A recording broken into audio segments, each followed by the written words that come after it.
Only good news. We streaming now. Can we see myself? Can we see ourselves? All right. So yeah. We're live. We're live. Like people will say, share the live, and whatnot. So episode 70 is. Episode 70 is on. Can you imagine we're 29 episodes from episode 100.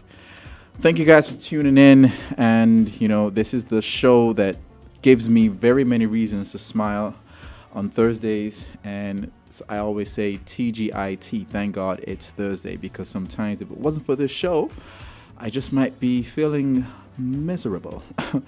And sometimes that feels good, I found that sometimes being allowed to feel miserable is a coping mechanism. It just means that you're allowed to feel how you feel, as opposed to put it on a strong, brave front and whatnot. But yes, welcome to episode 70. Last week was Crunk. I had Maricia Brown. Well, she used to be Maricia Pemberton. And that was pretty good. And, this is going to be an epic show like we always have. But this is going to be amazing. So last week was good. And by the way, the best thing I saw today was a video. I saw a video featuring hats, heels, and gloves. And it was a video that featured an eclectic collection of our women in their various professions, safe spaces, comfort zones, and speaking some in different languaging.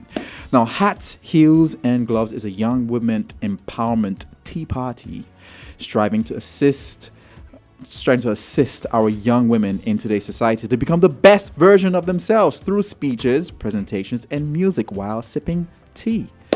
And that's a generation of women unafraid, unashamed, unapologetic. This is a movement, women empowerment, women. I am woman, not me, but that's what they say.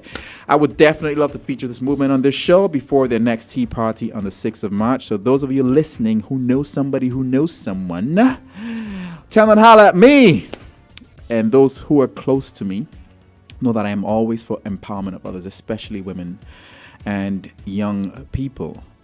Something else that I saw today that made me laugh. I'm in this group chat with my former classmates from ex-ISI, who graduated in 1999. That's my secondary school.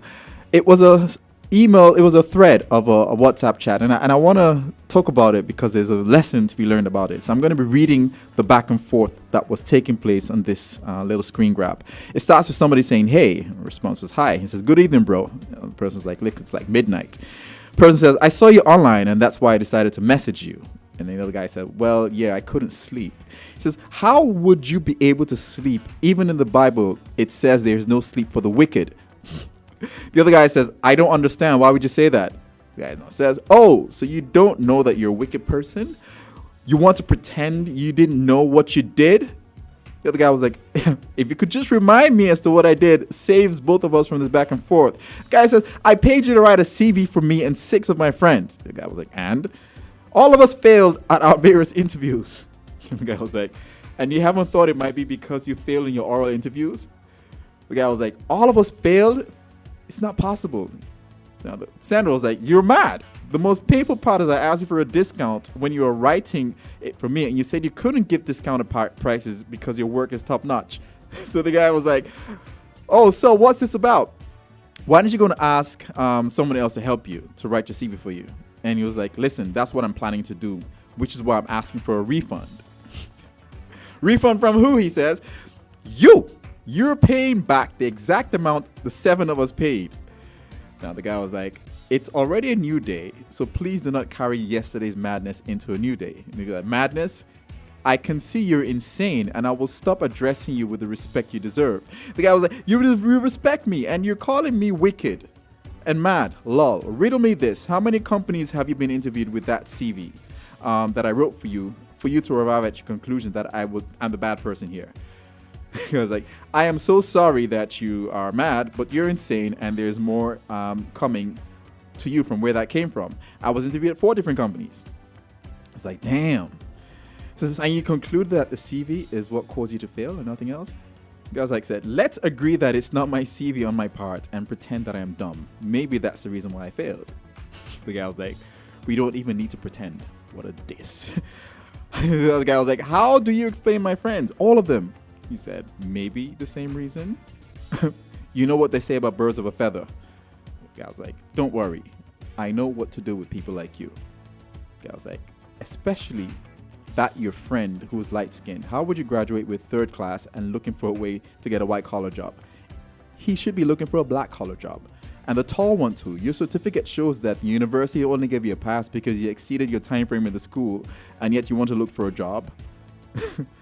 It was like, listen, you're mad, and you can see why you're this way.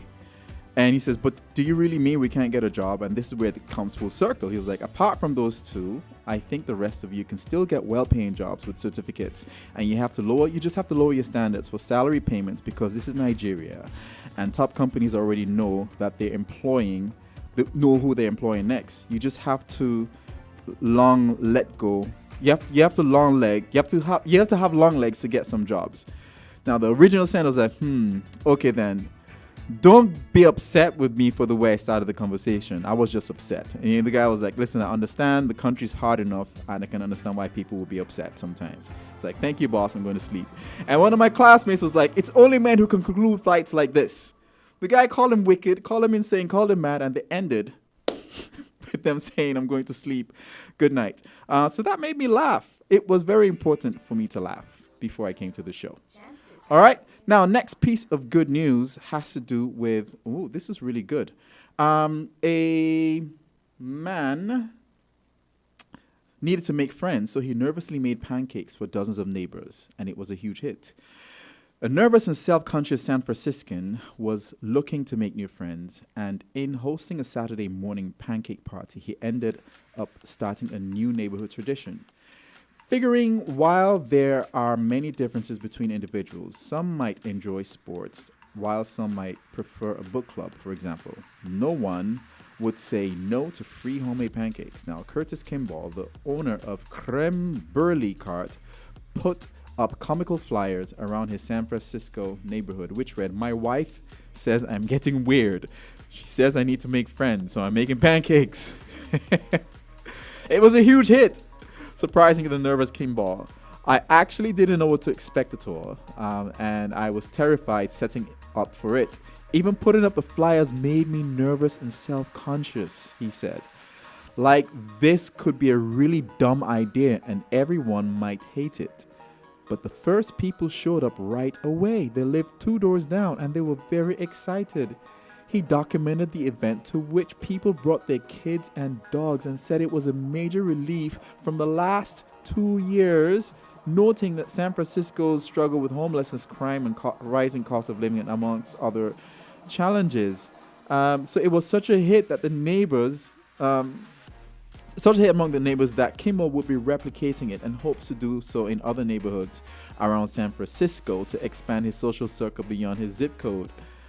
His dream, he says, is to have Saturday morning pancake parties around the country. So if you need to make friends, be nice, do something kind, and think outside the box. I loved it a lot. All right, next one. 8-year-old slips his handwritten book onto a library shelf, and it now has a years-long wait list. This means a lot to me because of what I'm currently trying to do with my little startup, with my daughter's art and your little one's arts. It says, just because a book's not on the bestseller list doesn't mean it can't be the most popular read in town. At one library in Boise, Idaho, there's a years-long waiting list for one title. You would think they'd order another copy, right? Well, no, they can't, because technically speaking, the book has never been published. Its author, an 8-year-old second grader named Dylan Helbig, surreptitiously slipped his handwritten 81-page self-illustrated masterpiece into the stacks of the children's section of his local library because he simply wanted to share the holiday-themed story he had created with other kids. Now, Dylan, a regular patron, was on a visit to the library's Hazel branch when he deposited the loan copy of The Adventures of Dylan Helbig's Christmas. He spelled Christmas Chrissmis. I love it. Between the other picture books on the shelves. His random act of literature went unnoticed at the time, but not for long. Because when he got home, he confessed the day's exploits to his mom, who wasn't surprised by what he had done because she knew he had long harbored on hankering to add his name to the ranks of the library's authors. He says, I've been wanting to put a book on the library since I was 5, he says.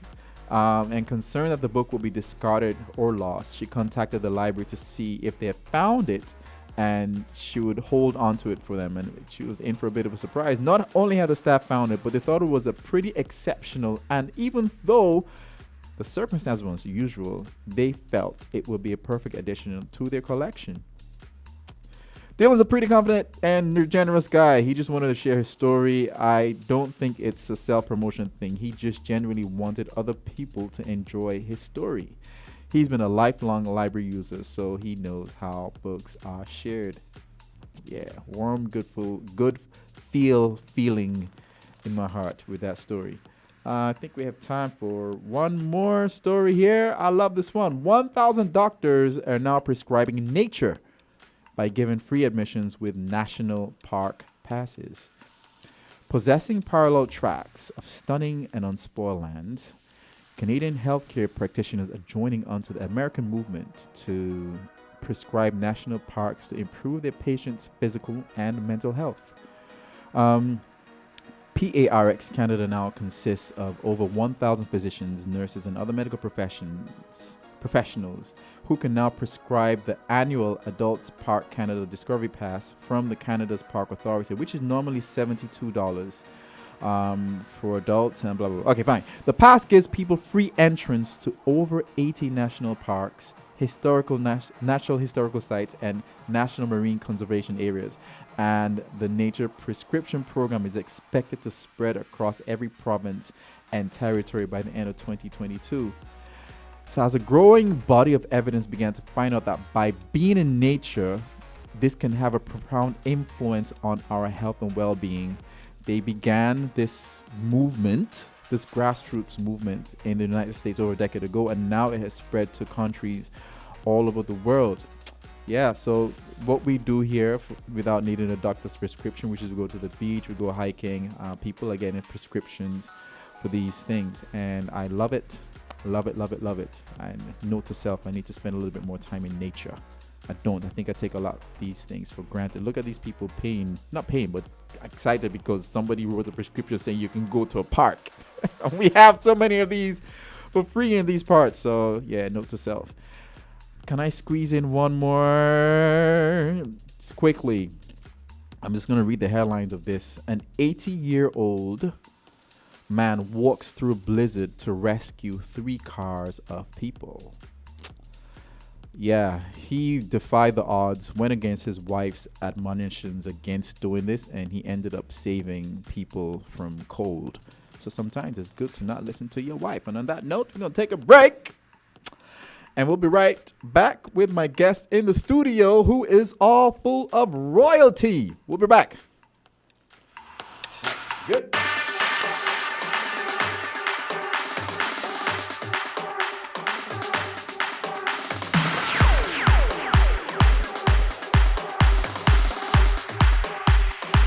Experience the value. Get the cable's value bundle today. Internet, Ultra TV, free HBO Max, and a free Cable Platinum Loyalty MasterCard for only $157 monthly. Feel the thrill of 74 channels of Ultra TV. Feel the rush of the cable's 35 megabyte Bolt Internet. Maximum streaming entertainment is free with HBO Max and the ultra convenience of the Platinum Loyalty MasterCard. Shop, save, share, and don't forget, get a free internet upgrade when you pay your cable bills with Platinum Loyalty MasterCard. Not a cable customer? Sign up today and get more out of your internet, TV, shopping, and payment experience. The cable's value bundle, Ultra TV, internet, free HBO Max, and Platinum Loyalty MasterCard at $250 value for only $157 per month. Call the cable 465-2588 and come experience the value. All right, and we are back. Can we hear ourselves? Ladies and gentlemen, as we are in the presence of royalty, we shall now rise for the fanfare to usher in our queen, who shall remain seated. In 5, 4, 3, 2.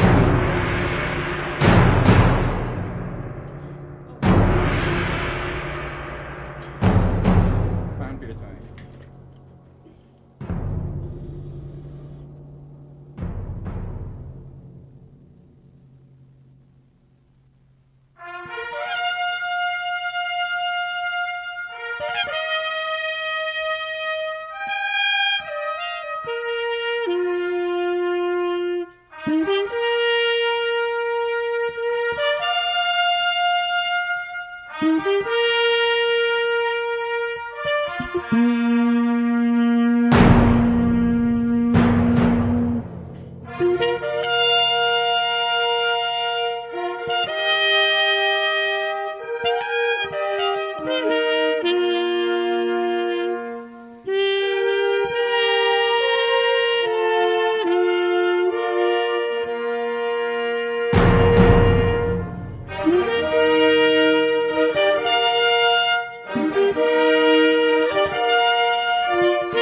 The queen has been serenaded, and now the show can start. Thank you very much. I told you that it will be unlike any other conversation that you've had, any other interview. Talking to the mic. How are you, man? You good? I'm fantastic. Fantastic?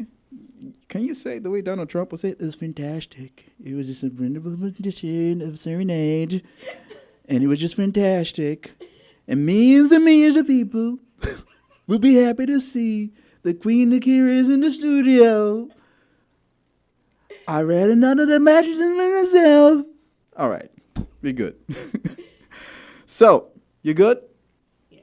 What's the Fine. best thing that happened to you today, apart from this moment? I got cake. You got cake? Oh, and I got some new plants. Yes. Some new plants? Yes. What kind of plants? I got the rubber plants. A I got rubber a plant? new, yeah. What's a rubber plant? And Oh, yes. I got a snake plant. It's really good for moisture in bedrooms and bathrooms. So Moisture in bedrooms. moisture, because the air purifying plant. Oh, so it's an very indoor excited. plant. Yes. Do you talk to it? You know they say when you talk to plants, they makes them grow even better, right? I've heard that before, but no, I don't. Sweet. Now people may not know this, but we were neighbors Yes. for a long time, Yes. 2010, until you went to school. Do you miss Greenland? You don't miss Greenland, girl. I like where I'm at now, but I'm grateful for that time period in Greenland. Let me tell you what I miss from when you were there. The mango tree that was hanging over my yard. Those mangoes were the bomb. I think there's a law about having branches of fruits that are in your yard space, even though the roots in another. You can't claim that it's yours. My producer, I'm not hearing anything in my ears, like we normally do. I want my mojo back. Oh yes, sometimes they get they get distracted. So yeah, man. So I miss those mangoes from those years. But anyway, but we go way back. Yes. And last week I had Marcy in the studio, and it took me back to those years when she was training at BHS, and I kind of help her remember seeing you and Nicholas training hard by Coach Raw. What events were you interested in back then? I really enjoyed the field events. Oh. Believe it or not, but I trained more for the 400 come down. You're a 400-meter runner? 4 to 1, but I really you just went up in the coolness factor. I'm a quarter miler. Stop it. Seriously, quarter milers always get that. Yes. But I really enjoy long jump. I love long jump, but I trained, mostly just for track.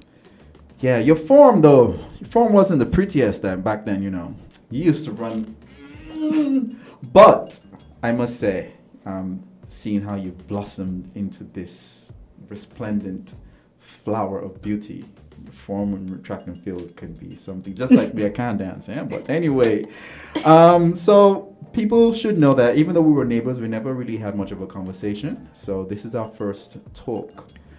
But the first time you caught my attention was when I saw you doing some vlogging. Yeah, you did a vlog. And the first one I saw you talk about was about a closet. You remember? Oh yeah. This brother does his research. Yeah, what was that about? I mean, are they still up? You were talking about clothes in your closet. Wow. And what about something either... Minimalism. Yes. Yes. Minimalism. High five. Thank you. What was minimalist? Thank you. Are you still into that? Oh yeah. There are so many amazing benefits from practicing a more simple lifestyle. Let me tell you, because that's why I was telling my friend the other day, I think she's watching, I want a small house because it's easier to clean. And when you have a bigger space, you tend to have that propensity to just garner stuff that you don't necessarily need. So I would prefer that phrase. You can have a small house and it still get It cluttered. can still get cluttered, but Yeah. for me, if I have to, because I'm in this phase where my house is not the biggest, but at the same time, for a man who lives alone with a youth who comes there every day, I have a lot of clutter, and I need What to. are you gonna do about it? I need to go and watch your vlog again. I need to start it back up. Yes, Maybe- you need to start it back up because that should have been your platform. You did some deep diving. Girl, I'm a swimmer and I'm a quarter miler, and we were neighbors, and I said, when I told you you're gonna have a conversation like none other, I wasn't playing. This Clearly. is not gonna be like any other interview that you have Clearly. seen before. So anyway, so yes, I would like that you would bring it back up and talk more about being a minimalist, because so many of us have these houses and cupboards with things that we don't use. We just want to see. How you have all these you call them crystals? Like silverware? And ornaments. And that you don't use. Do you know, I'm going to admit, I have one fork. I have one fork. I don't think that's a bad thing. And it's almost broken, and I still haven't replaced it. Okay, I think it's time to replace it. But people may come and say, man, you're missing a woman's touch. I'm like, no, I'm fine. Nah. Because someone like you would say, you know what, this is not a bad thing. So just necessarily having a woman's touch could mean that, put up a whole cabinet of things you like to see and don't use? Yeah, No. I tell people I don't have a dresser. I don't have a television in my room. I don't have a lot of things. Another high five. Another high five. So, I was having a conversation someone else earlier this week about one aspect in my life that I do not appear to have any hope in, and that is dancing. Appears as though that when God was scheduling to give me that talent, it went to you. So, what opportunities opened up for you as a result of your experience in dance? In dance? Yeah. I'm heading somewhere with this actually, so. Well, prior to coming back, I did a few classes in New York, but I was not dancing on like a consistent basis like I used to. So when I came back, I had to delve right back in and start stretching. And I tried to do it roughly 3 times a week with, of course, my dance tutors, and then by myself, I would do some additional stretches. What I would say that many persons did not know that I dance or was even involved in track and field. Yeah. Many persons thought I was a very reserved person. Really? Yeah. I thought you were reserved until I saw your blog. And I would say I'm not, but not to the extent of what people perceive it to be. Let me tell you the word that I wouldn't use on you. It's not reserved. I would say you possess a level of poise. Thank you. And this is something called a euphemistic. We use these words. It's poise. And I admire it, and I think that your experience at school only refined you into this poised, confident woman that we're seeing in front of us right now. So let's talk a bit about your time while you're away, because you picked a field that, in my opinion, is the more challenging fields that has to do with money and numbers. Because, look, you chose finance as opposed to business or accounting. And when I was doing physics, the people who were doing engineering, people who were doing maths, thought they were more important than the physicists. I'm like, no, maths, you're just dealing with problems that lead to nowhere. We, as a physicist, apply mathematics to solve problems. And the engineer said, well, to hell with both you guys, we take everything and we bring everything together, make the world go round. But you picked finance. Why not accounting? What was it about finance? I always had a curiosity in terms of like how money works. And to be honest, when I first started university, I did not know that I wanted to do finance exactly. Okay. So I looked at what I liked and what I didn't like. And I liked math. So I said, I'm going to do something with numbers. And then I looked at accounting and I said, adding, subtracting, and rules, laws, division, just the basics. And I was like, I don't think that's going to be enough for me. So then it was between statistics, math, and finance. Those were the 3 that I was playing around with. But when I was younger, my dad used to work in banking. Oh. And for a long time, I idolized him. And he was like, how to coin it? Like, I like to say my life was kind of like the Fresh Prince of Bel-Air. Dig deeper. Let's go. In terms of 2 different spectrum, where one, I wouldn't say like lack, but one had more than the other. So like going from one house to the other, it was like, oh my gosh, I have all the channels. Oh. I have sweet and, well, which probably wasn't healthy, but I have sweet cereals now. Oh my gosh, I have Nickelodeon. So it was Daddy. Yes, so as a child looking up to that, you'd be like, well, when I grow up, I want to have all these things that I can have here. Wow. So finance in a way is like applied accounting. Like when I say applied accounting, you got to understand the numbers to know how to apply them to be able to generate your forecasting and modeling and all of that stuff, right? And you have all these models and equations. Yes, you use some accounting, like the financial statements, to do forecasting, but there's more to finance than that. Sweet. A lot of data. It's economics, stats, accounting, and everything kind of like in one, which I love. When I was younger, when I did my master's in telecommunications and networking, and if I had a chance to go back and do it over, I would have done it in network security. Just like what you've just said. Do you know by your degree, you have an unfair advantage over anyone applying to any financial institution?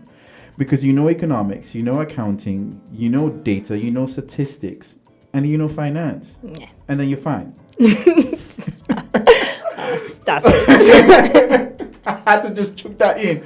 But yeah, so I'm very happy that you were guided to do that, and I hope that on your platform you're letting people know that there's a stark difference between accounting and finance, and why you would advise people, if you're good at math, good at numbers, if you can analyze data, consider it. It can be powerful. I mean, it's harder. Data is not just to do with accounting or even finance. It's in everything. Yeah. In marketing, communication. You look at these trends to see what's working, what's not, what could work based on past history. Oh my gosh, I'm gonna go down a rabbit hole. So No, I'm gonna hire you. Stop it. No, I'm building an empire, and I love driven people who understand that drive for knowledge and passion for just challenges. And you've got something, girl. You've got something. So, let me ask you a question based on that premise. If earning an income was not much of an issue, what would you be putting your energies towards right now? You didn't have to go to work, but you want to do something. You're not worried about earning an income. What would you do? I will teach people about money management and the value from simple living. I like that. So the next follow-up to that is, how can that happen now? It is, but just on a smaller scale. How can we scale it? Those are the conversations for after the show. We'll have more after no break. We're just going to keep talking. So, what aspect of your personality today would you attribute to your experience in the city, the Big Apple? Being open-minded. Thank you. Say that again. Being open-minded. Yes. New York allowed your mind to be open to what was once closed to what areas? In what areas? What would you say? Everything. From food to potential. Even career-wise, because initially when you're coming, I don't want to say from a small island, but when you're not exposed to a wide degree of what areas that you can study. So here we have like accounting, and then we just think, okay, then I'll be an accountant. So initially, that's what I went to school, and I signed up. I was like, Thank you. I like math, and I want to do something with numbers. So I guess, even though I did applied math in CFB, I said, okay, I'll do accounting. I was like, no, this is not enough math for me. Man, I think that there's a movement, and we're trying to find that balance of people who decide to go to school online while they're here, and those who take that risk and leave. And it's a risk because you have to spend more money. It's an investment, but I think you come back as such a bigger appreciation. I think the ability to go to school is not just about getting the education. I think it's the whole package and experience. Yes. And of course, everyone is not as fortunate to get both the education and the experience in terms of mingling with different personalities, people from different parts of the Yeah. world, different backgrounds. And I think that also played in making me more well-rounded and more open-minded. Because you get to learn a wide array of things. Yeah. One of the things that I appreciated the most from my exploits overseas was appreciating people who are very different from me. I think that if I didn't go away to school, I would have been very close-minded to that. And that ability to see differences and know that they can be used to enhance interpersonal relationships is something that it has opened so many doors and opportunities, and this is I agree. what I can't, and we Yeah. need to be able to find a way to bring that message here. Yeah, like humans crave communication. Yeah. We crave that. I mean, when you're isolated, is not the same. Right. So I think what COVID has done is hampered that. Yeah, but I mean, I mean, although a lot of amazing benefits came out of it, it still showed us that we crave or long for that, connection. I think that some people starve for food and sex and all these things. I starve for those conversations that challenge me in ways that I didn't even think of before, and being not able to explore it's difficult, but I think it can't be a limiting factor. I think not being able to travel and all that and be in those communities should not be a limiting factor. So I think we have to find ways to bring those conversations here. Part of what we're doing on the show is just that. We're opening our worldviews and bringing people. I deliberately bring people who are not like me, people who I don't talk to, people I haven't had conversations with, to challenge me to do this, just that. And one reason why I love the show is just that, and I love what I'm getting from you. So, let me say this, right? I'm getting a vibe from you that's literally saying that this woman is destined to enter into politics in the near future. And you don't have to admit to this, but if you agree, just smile or laugh. Stop it! Hey, if you agree with what I said just now, that you are destined to end up in politics, just smile or laugh. Listen to me. All right. But one reason I'm saying this is due to your recent success in pageantry. And while I did not see you in action, I remember talking to your mom 2 days before the event, and I told her that you had an unfair advantage over everyone else because you were such a natural. You looked, walked, and talked like a queen. And when you went and paired up with the Phil Jackson of chaperones, that's Ozell. Oh, she's amazing. Yes. But we know that behind what we put out front, all that confidence, we have those insecurities that we overcome in private. And if you're comfortable sharing, I want you to share some of those moments that when you didn't have that, what we saw, that exuberance, that confidence, that strut. What was it like, and how did you get through those moments? It was very difficult, but I had a very, very, very good support system, which I am grateful for. From my friends, family. I had a person named Zara Jacobs. I spoke with her on a consistent basis. She was very pivotal in terms of my mindset and my chaperone. She prioritized my mindset, also making sure that I was in the best mental space. And I cannot forget my coworkers because they deal with me on a daily basis for most of the day.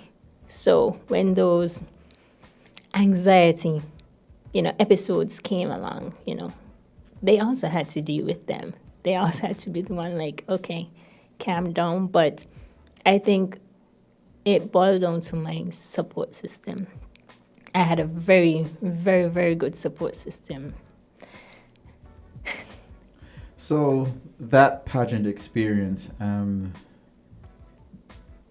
what we saw about knowing, I felt you were always going to win. Is that how you felt, or you looked at some of those other contestants and said, Of course, I saw everyone as a competition, and my team also did. It was never like, okay, you have it all and you're gonna win, because I also had my weak areas.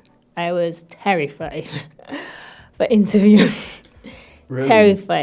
Terrified for interview. So I knew from the beginning that was something that I would have to work on consistently.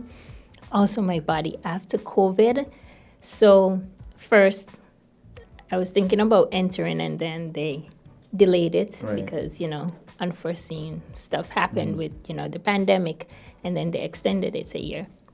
But I thought it wasn't happening again. At the time, the limit was 25 years old. So I gained COVID weight, and then they said, okay, you can sign up here. Like, oh my gosh. And I remember my chaperone telling me, send her a picture. And I'm like, oh my gosh, I am not in the best shape anymore. But I had a very good trainer also. so when they call the first runner-up, at that moment, did you know that you had it? Tell the truth. Yes. Even though I was still like, in pageantry, anything can happen, because I've seen persons win 4 of those 5 segments and not win. They cheat. So I was still on edge, but I felt content knowing that I did my best, and for the most part, did everything that I was supposed to do. So I did not feel, what should I say, awful. I saw you, and my heart was in my hand when I saw you on that metal box. I was scared. Were you? She was hanging from this 3D wireframe box looking thing, and she was yanking it. I was not.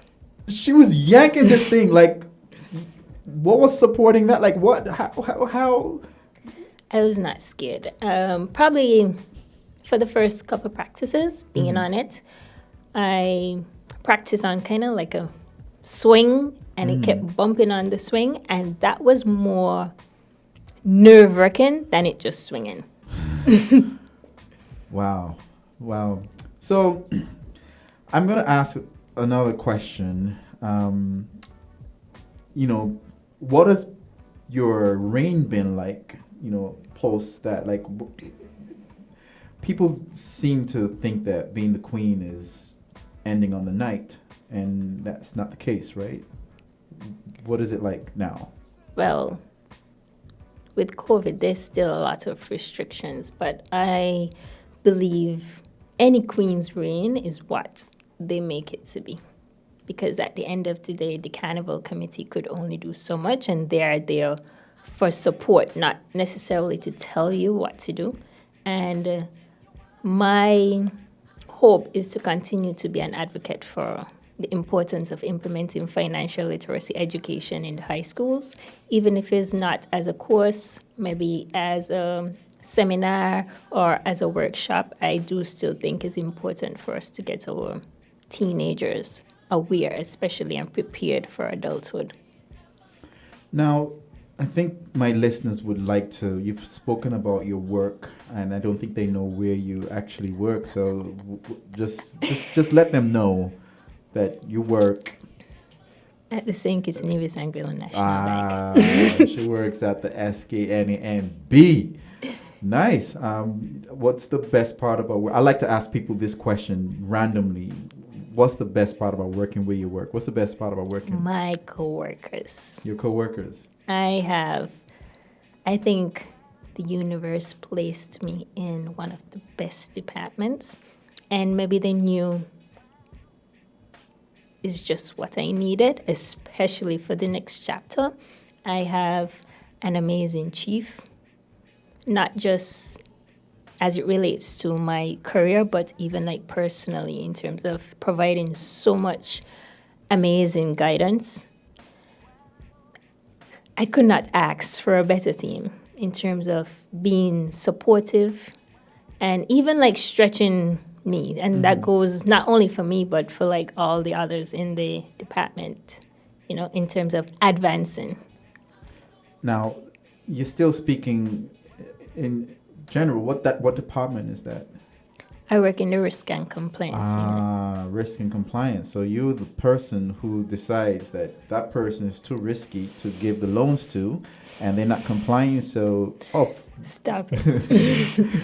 but that's good. Your experience in finance comes into play there because you have to do a lot of data and analysis and. Oh, now I see why. So we're gonna transition. We've dealt with you as the pageant person, the New York person, but we're bringing it down, bringing it home now. Bringing it home. We'll talk about Arsnet now, man. Has her cooking rubbed off on you? By the way, her mom can cook. Yes. And the only issue I have with your mom being able to cook is that for the years we were neighbors, She never cooked for you? never once did she say, Noite, you could come and taste this for me and let me know if it tastes good. No. But when she needed that food carried to the car, she knew how to find me. Oh, She yeah? knew to find me, but not to say, here's a little chicken, here's a little macaroni pie. You cook today? Today Sunday? No, man. But your mom could throw it down. Yes. Did it rub off on you? It had to. I think I am a very good cook. Oh, let's talk about that. You're a I foodie. often... Are you a foodie? I am. Oh, yes. I How many high fives have we got tonight? have a food Instagram page. You can follow me at Raybin, RAAYBIN. Sweet. What's your niche? What's your thing? Well, I'm a pescatarian, first of all. Well, I'll say a lacto-ovo-pescatarian. I thought you were like an Anglican or Catholic. I don't understand what does that Stop have to do. it. So I only eat fish for the most part. When I started the journey back pageantry, though, I started consuming some animal products. Beef. In terms of milk Okay. and eggs, just to get a bit more protein. Yeah, it's all right. So I post, yes, I am a foodie. I think I'm a very, very, very good cook. I often make comments that I think I cook certain dishes better than Like what? Like Don't my stop mother. speaking in general. Let's throw it down. I make a very good veggie lasagna. Okay, I won't be eating that. Go ahead. Keep going. What happened to lasagna? Because I don't like vegetables. We have a love-hate relationship with vegetables.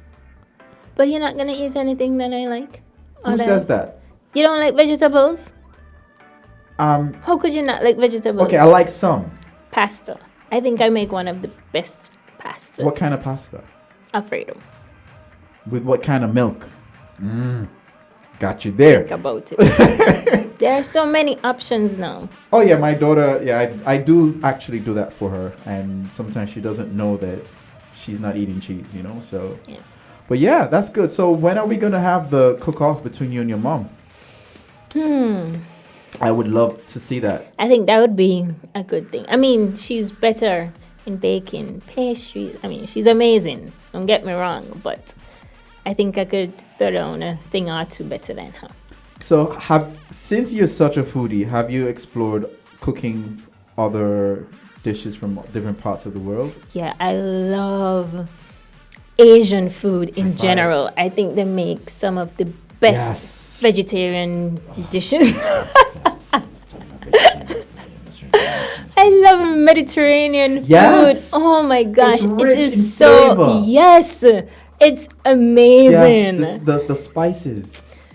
red Thai curry for Asian. Like I love a green Thai curry. I make that actually from Really? scratch. Yeah. Let me tell you, Is it any good? girl, stop it. You need soy sauce, lime juice, chili peppers, ginger, lemongrass stalk, some sugar. There's a little bit of sugar, some garlic, some fish sauce. It's like I call out 9 ingredients so far. You know, it's about 12. You have to grind together. And let me tell you something. There is no curry. They don't use curry in that. So that flavor that you're getting from the green Thai curry, red Thai curry is devoid of any curry at all. It's such a rich experience. Now you're making me want to go back home and throw this down. Asian has Some of the best food. I love it. Especially vegetarian dishes. So good. Listen. You need to get those veggies up. Listen. They said if you eat your vegetables, you'll grow up to be big, strong, and handsome. And live long. Big, strong, and handsome. I'm about to be 40, okay? This year. See how I look? Oh, imagine if you used to eat vegetables. Then I would have been married by now. Because I would have been that much more handsome and irresistible, No right? comment. Oh my gosh. So, on that note, it would be remiss of me if I did not bring this guy into this conversation. And, me and Tiba go way back. And we would sit on my porch and we would just have these deep conversations. And Tiba would, back in the day, I used to call him my almost brother-in-law. But I know with someone like him by your side, there's a level of support that you must get that makes you feel like you can do anything. So I want you to connect the dots and share how he has positively influenced your life to where you are this far. I think the list would be too long. I think he's amazing and he's woke. He is woke, he's woke all the way. Oh my gosh. But sometimes I can be, everyone, it happens where you can be a bit more pessimistic and sometimes we are our worst critic. Mm-hmm. So he often reel me back in and say you can't always start a journey and go through it, kicking and stamping. You have to enjoy and take in every moment and be patient and learn from the experiences that happen. And everything's going to be okay. I think we are very different in that aspect, where he is more laid back and I'm more, I don't want to say A-type, but like to have everything in order, what's happening. If something doesn't go how it's supposed to go, I start to be like, oh my gosh, okay, what are we going to do now? What's next? But for him, it's like, everything is going to work out. Yep. Everything's going to be okay. Yep. What are you worrying about? Yep. But that's what you spoke about earlier about appreciating differences in people and is coming to play in that dynamic with both of you. Yes, otherwise I would be like, you don't understand. You don't understand what I'm trying to say. You're not listening. But it's important to have that balance. Here, Tiba, I made sure she gave you your 2 seconds of fame. Here she know. Good one. Here she know. Good one. Oh my gosh. So we pretty much come to the end of this. Wow. I know. It's almost that 10 flew o'clock. by. I know, but it was amazing. But we normally have a rapid fire session with 10 questions, just ask them first person. Just answer them candidly, honestly, whatever, Lee, and then we'll be out of here. So number 1, after pageantry, I could not wait to sink my teeth into this meal. Breadfruit and fried fish. Pizza. I have a long list, but I would have to say Probably pizza would be top of the list. Sweet. Number 2, I can never get tired of watching these types of movies on Netflix. Investigative thrillers. Oh, nice. Yes. Number 3, when mom gets the call to cook this meal for catering, I instantly get excited because I know I'm going to sneak and get some. Soft fish balls. Saltfish balls. Number 4, my superpower as a woman is... I'm a multi-potentialite. Sweet. Number 5, New York in the winter or New York in the summer? Pick one. New York in the summer. Whoa. I would have thought winter because you get to... Summer. Wow. I could picture you in boots and coats and everything. Summer. Summertime. All right, number 6. If I could have taken one eat-out place, restaurant, or spot with me to New York from St. Kitts, it would have been this place. Oh my gosh. You gotta pick one, girl. Boozies. Boozies. All right, number 7. When I think about motherhood, I freak out because... Not getting it right. Ooh. You know what? That means you respect the responsibility. So you're going to get it right. Number 8, alone with my thoughts. I am able to be at peace because of... I practice gratitude. Nice. Let that sink in. Nice. I love it. Number 9, when all is said and done, I want my legacy to be... This girl made me save my money. I hope Tiba says the same too. Almost. Most definitely. All right. And number 10, best part about being on the show is... I felt very comfortable. My people, this was, I told you, conversation like you never had before. Am I correct? Yes, I enjoyed it. Awesome. Thank you. Thank you for being here. And, before we go, I just want to remind you guys, people don't know this because we haven't put out any marketing material yet. But on Saturday at 11 o'clock inside the news, yours truly thought it best to host a show 2 days before Valentine's Day titled Nice Guys Finish Last. Do they? Where No. We are going to have conversations, myself and Jamie Morris, I think he's a stereotypical nice guy, Jamie, right? So nice. we're going to have an in-depth conversation about the whole nice guy syndrome, deep, personal, analytical, everything to help those nice guys that are going to be friend zoned on Valentine's Day. I just make it like your brother. Understand why they're there. And to understand that it may not necessarily be us finishing last. There's a lot more to it. But if you want to hear more about this, tune in at 11 o'clock inside the news to hear what's going to happen on that. And I want more women tuning into that show, especially your women who from my past thought I was too nice and weak. Tune in so you can understand more about this whole nice guy syndrome. It's going to be fun. It's going to be a lovely conversation. So I hope you tune in, you want to listen. Yes, I love Jamie, so I think it's going to be a good show. Listen up, guys. It's going to be good. The queen says, listen up. And He's a nice guy, for real. Hey, stop! We don't want to be called nice guys! Oh my God. It's a good thing, yes. No! Oh my God. So, am I a nice guy? Are you a nice guy? I don't know. Tell me, are you? That's what they say. Okay, then. That's what she says. Then that's a good thing, then. Bush. That's what she said. People, that's the end of our show. It's been great. Thank you, Sulika, for tuning in. Thank you for Bijan Phillips for tuning in and chiming in. And those who didn't comment, but who stayed on. I know Arsenet's listening.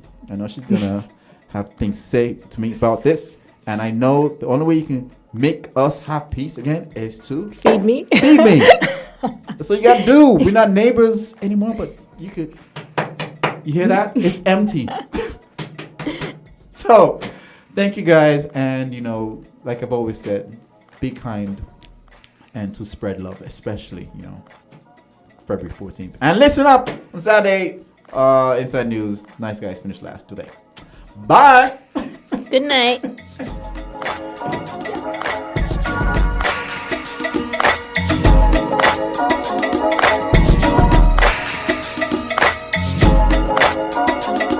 Experience the value. Get the cable's value bundle today. Internet, Ultra TV, free HBO Max, and a free Cable Platinum Loyalty MasterCard for only $157 monthly. Feel the thrill of 74 channels of Ultra TV. Feel the rush of the cable's 35 megabyte Bolt Internet. Maximum streaming entertainment is free with HBO Max and the ultra convenience of the Platinum Loyalty MasterCard. Shop, save, share, and don't forget, get a free